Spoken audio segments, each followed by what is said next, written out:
Joyboy shows up in just the nick of time, landing that Way of the Dragon, and then turning another kill into the hands of Team First Blood. Now, we're at 5.5 minutes, items starting to come in. Kid is a little bit behind Easy Peasy, but nothing too major, 100 gold or so, both of them locking in the magic wand, and then, but wait a second, possible fight up here in the top side.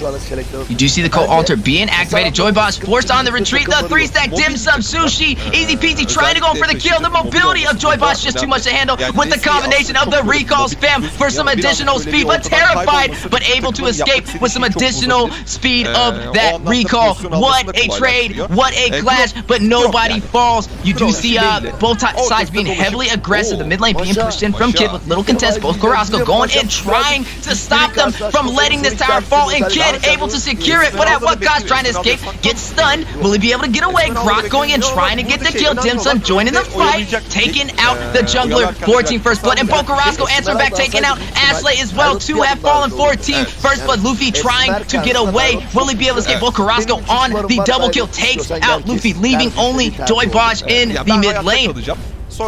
And we saw last game where teams were kind of pacing things out into the mid side, but right now this game we are action packed. We're 15 kills already at only 7 minutes in. Every time one team gets the advantage, the other team answers back, and here we go again. Speaking of an advantage, the Way of the Dragon connecting on Grok and Gina, comboing and able to take him out, and then a recall spam for some additional speed, but no answer over on the bottom side as it is being pushed in. A possible trade for the death that we have seen in the tower does fall, but a fight going in on the top lane. Joyboss being heavily aggressive with his choke. You see the go away activated over there by Dim Sum to escape, but a clash on the buff, trying to take the jungle from the Bloodhounds, trying to delay him, and is able to secure the quick retribution, but you do see Turtle in play. Easy Peasy knows that he has no retribution and will go for the Turtle play. Will they be able to secure it? The Speedy Light will by Gina going in to deal some damage to Bo Carrasco. Co-alter has been activated, Turtle has been secured by Easy Peasy, and they are going in for a clash. Will they be able to get it? You see the silence over on Joyboss, the co-alter stolen by Bo Carrasco and activated. Both teams heavily fighting, and you do see Sushi taking out Dim Sum, or you see Dim Sum falling a death. The marksman is out for Bloodhounds. Kid on a little bit of peel. You see Gina trying to do some damage over there with the marksman. They are trying to push them back. Luffy on the chase on Bo Carrasco, able to take him out. Kid taking out Easy Peasy, leaving only Sushi and Templess against the full team of Team First Blood. They are going for these objectives. They know that they have 3 members down. I mean, right there, it all started with the buff steal from Kid there, taking that blue buff, and then they almost come back. Wait a second, Joyboss with the Way of the Dragon. Joyboss able to escape the wall for a little bit of CC, stopping the mobility of their team, and it looks like both teams are gonna push back. Trex, I have to say, an early and aggressive playstyle from both teams. Yeah, really just bringing in the smoke, but let's key in on Luffy for a second because he's been there. He's made some plays happen. He's now taken this tower, and he consistently makes it to that back line. He's one of the only people that's really been able to catch Dim Sum off. Joyboss has gotten one Way of the Dragon on Dim Sum, but it just hasn't been enough. But now, speaking of Way of the Dragons, connecting on Bo Carrasco, you do see Sushi in there, Dim Sum as well, to try and fight off the 3-stack. The 3-stack turns into a 5. Full team of Team First Blood goes in. Luffy able to take out Dim Sum. Kid able to take out Sushi. They are pushing him for that lane. Co-alter has been activated. The enhanced change does go down as well for some CC on Templess. Will he be able to escape? Luffy able to get the kill, leaving only Easy Peasy to defend against the 4-man team of Team First Blood. Looks like they will be able to secure this inner turret in the mid lane. I know throughout all of these fights, even though it's been kind of back and forth, one thing I can say is Team First Blood has always kind of gotten a little bit of the upper hand. Yes, Bloodhound's able to get some kills back on them, but Team First Blood has been taking towers while all this is happening, has been farming while all of this has been happening, has been taking buffs from them while all of this has been happening. Oh, you do see a chase. Joyboss getting away. Ashley with barely any HP, and Bloodhounds possibly going in for the fight. You do see Bokarosco using his flicker to try and go in, but at what cost? Unable to secure the kill. A little bit of over-aggression, and also using his ultimate, using the Cold Altar. Will he be able to escape? Gina able to secure that kill as well. Easy peasy, caught in between the 3-stack of Team First Blood, but his teammates come just in time. Dim Sum has joined the fight. Template, Sushi, you see a kill as well. They are going in for blood. Who will win in this clash? You see the heavy presence from both sides on this Lord. They are pushing back Dim Sum, forced on the retreat. Easy peasy, running away Template as well, and Sushi forced to go back. The pressure of Team First Blood may be too much to handle, and you do see Gina able to secure the kill over on the marksman. Dim Sum has fallen, giving the advantage to Team First Blood for this Lord play. Okay, so now the scales are tipping. Team First Blood now scaling ahead and quickly. 5,000 gold in a matter of a minute or two, right? In a matter of 2 or 3 minutes if you want to really give it to them.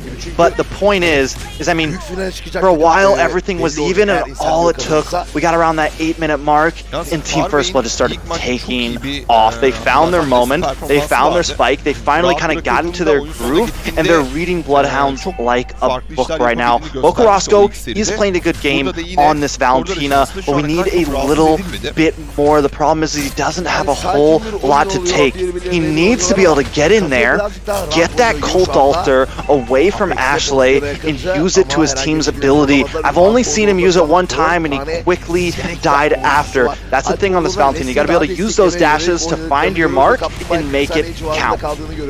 You do see the Lord pushing in on the mid side. A possible early finish from Team First Blood going in for the clash. 5 versus 5. Ruby able to connect and pull in Ashley and secure the kill. The roam is down for Team First Blood, but at what cost? The tower has fallen. The inner turret, the inhibitor turret on the bottom lane. You do see 12 to 17. A little bit of a defensive posture from Bloodhounds. They are missing a member on Team First Blood. He has fallen. Gina, they do not have a marksman, and that will allow them to win this trade. And not only that, but Template with a beautiful I'm offended there. Just when Team First Blood gets a little bit ahead of themselves, Bloodhounds ready to make the play on it, so this is something that Team First Blood needs to keep in their minds at all time. Watch out for Template.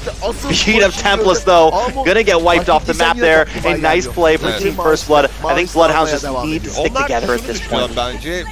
Yeah, this is a very hard place to be at right now. The 12-minute mark, and you are down to your inhibitor turrets. Esmeralda, Luffy trying to go in for some zoners, but at what cost? Gets hit with the weight of the dragon and taken out by Easy Peasy. Yeah, that is a rough hit for Bloodhounds and Team First Blood, so it's 1-1. I think both teams, we're seeing it happen. Every time someone kind of ventures off to do their own thing, they get picked off. So both teams need to tighten up, but Team First Blood still coming out on top, still holding a large gold lead at this point. But Bloodhound's not scared, and I like that. They're not playing like they're too far behind. They know they can still make plays happen, so keep your eyes on Joybosh here.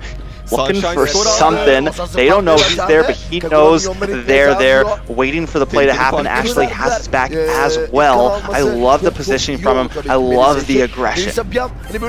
Very good placement by Joybosh. Not afraid to roam around that map with Cho. You do see a heavy aggression from Team First Blood. A early push to try and end the game. We are at 13 minutes going into that late game mark, but they do have that carry who has that phenomenal late game damage. Very good late game damage. Gina has, even with the 4 deaths, Gina's been doing a good job, and I guess we have to account that to the fact that everyone has taken deaths, right? So it's not like you're really losing your lane, because the thing is Dim Sum also has 4 deaths. Both teams sitting at not, you know, there's no like huge, gigantic advantage. It's just been small, minute things, but the thing is Team First Blood does continue to come out a little bit on top in every exchange, but down on the boss side, Luffy is clearing out waves. And that's what you love to see, the XP lane doing that cut, especially on these Lord plays, which will force a player to go down and defend, opening up an opportunity for the Lord. But the clash goes down, Kid able to take out Dim Sum. Cold Altar has been activated as well from both sides, and they are pushing for a clash. You do see the Esmeralda going in on the clash with Bokarosco, trying to stop Sushi from going back to the base, and able to take out Bokarosco. What a play. You do see the way of the dragon connecting on Template in the tower. Kid able to secure the kill on Template. They are going to go for the early finish. Will they be able to secure it? The clash is going down. Easy peasy, only left to defend. You see Grok running in, Sushi trying to hold them off, but cannot continue with the pressure that Team First Blood is putting down, and game 1 goes with the split finish to Team First Blood. Man, what a finish, what a quick finish. I think the fastest finish tonight at that, Weezy. And I was a little worried about Joybaj in the early phases, but he ends up coming out on top, making those Way of the Dragons, making those picks count. Not only that, but Luffy as well. Just consistently, you know, we see all the best EXP laners, what are they doing? They're always on that other side of the map, just harassing, pushing in, and being a nuisance to the enemy team, and that is what Luffy did the whole game. That was a very aggressive game. Not what we've been seeing with match 1 today, and that's kind of what you get from that.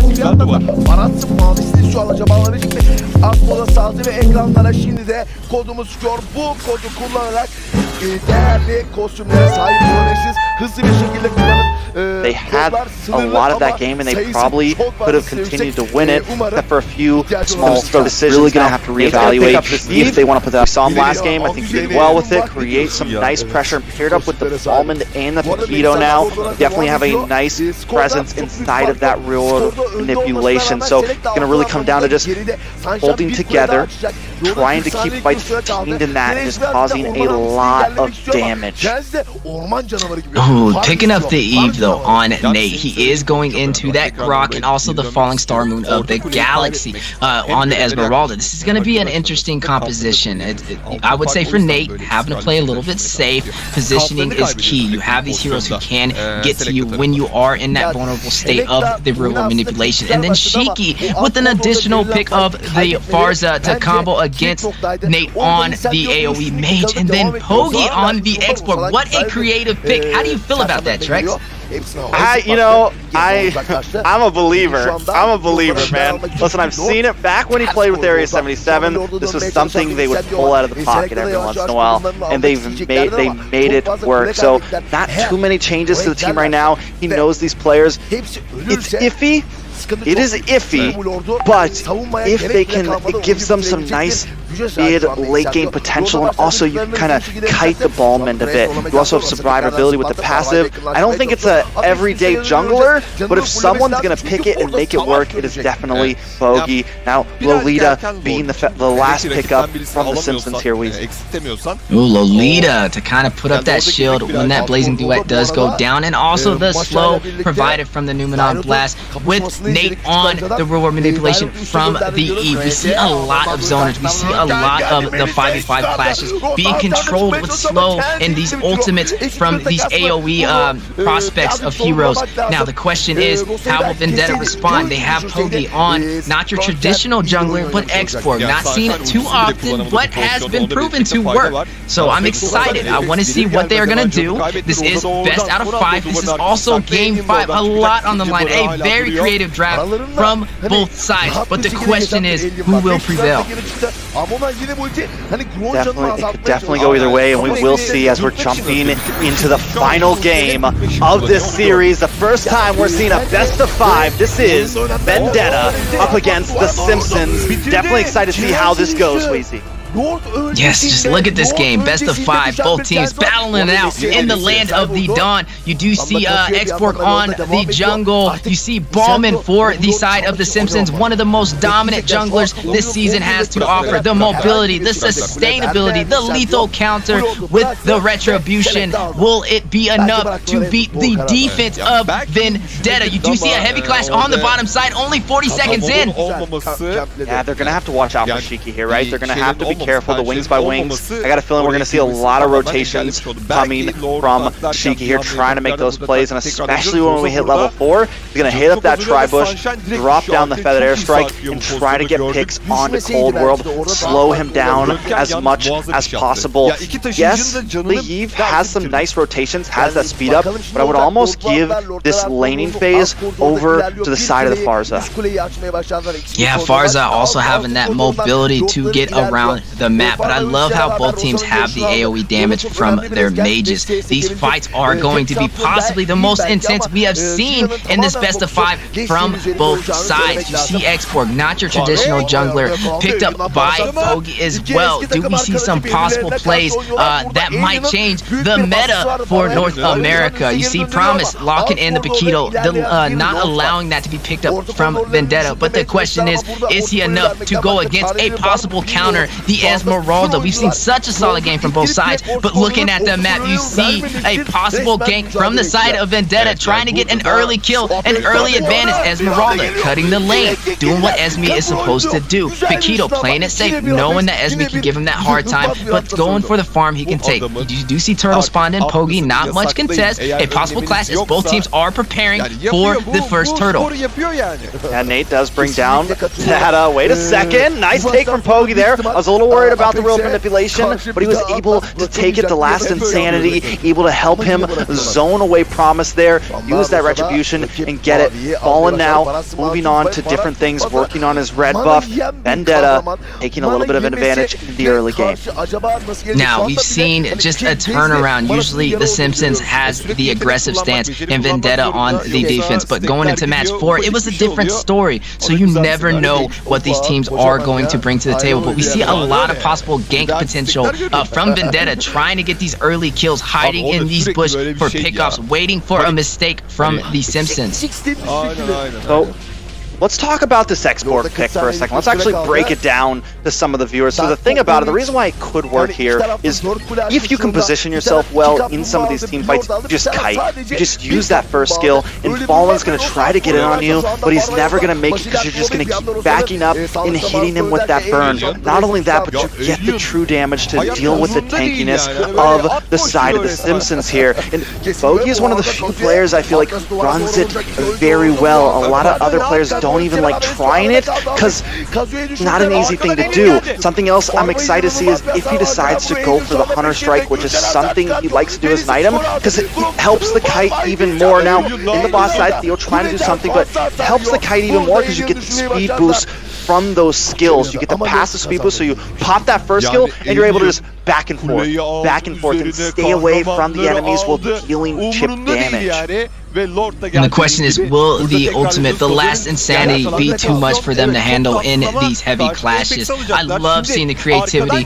from Vendetta. Pogi being creative, picking up a Hellcurt previously, picking up the Xborg jungle, trying to change the thing that North America knows as meta. We have Xborg with the true damage, very hard to deal with. But the question is the Simpsons prepared? There's a lot on the line for both these teams as they are fighting it out. Turtle has spawned in. You do see a clash. Yeah, but the airstrike does come down. Damien tries to use Numenon Blast, does land on Ashiki, but Damien goes down. Theo could be next. A nice pickup for Cold World there. Pogi takes that turtle, though. It's a 1 for 2, and Vendetta is on the prowl looking for more. Back on the mid side, though, Galaxy is down to about half health. Overall, a big win for the side of Vendetta there. Now taking a little bit of a gold lead and a couple more deaths on the board. Now, I do have to give it to Promise over there on the Paquito, especially against the Esmeralda. A possible counter for him, not allowing her to get the easy cuts, maintaining her in that lane. But looking at the items, you see the Demon Hunter Sword picked up by the Claude,